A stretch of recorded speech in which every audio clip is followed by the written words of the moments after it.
Everyone, welcome back to my mini blog. তো সকলে কেমন আছো? আশা করি খুব ভালো আছো, আর আমিও খুব ভালো আছি। তো তোমরা যারা যারা আমার এই নিউ চ্যানেলে প্রতিদিন ভিডিও ফলো করো তারা অবশ্যই জেনে থাকবে যে এই চ্যানেলে আমি খুব একটা ভয়েসের ভিডিও আপলোড করি না।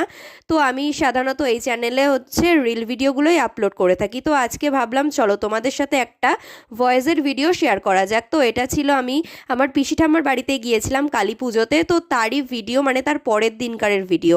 তো এই সংক্রান্ত যে সমস্ত ভিডিও আমি পোস্ট করেছি আমার মেন চ্যানেল অর্থাৎ পারস ব্লগ 28, তোমরা যারা যারা দেখোনি প্লিজ গিয়ে দেখে এসো। আর এই ভিডিওরই একটা লং ভিডিও আসছে কাল দুপুর 12:30টায়, তো সকলে প্লিজ গিয়ে দেখে এসো। আর এখানে দেখো অনেক রকমের গাছ লাগানো ছিল, যেমন এটা হচ্ছে মটরশুঁটি গাছ, এছাড়া ছিল গাঁদা ফুল গাছ, তারপরে পটল, বেগুন, লাউ। তো সমস্ত কিছুই কিন্তু তোমরা দেখতে পারবে এই লং ভিডিওতে। আর যারা যারা আমার চ্যানেলটাকে এখনও সাবস্ক্রাইব করোনি প্লিজ সাবস্ক্রাইব করো। এরপরে কিন্তু আরও নতুন নতুন ভিডিও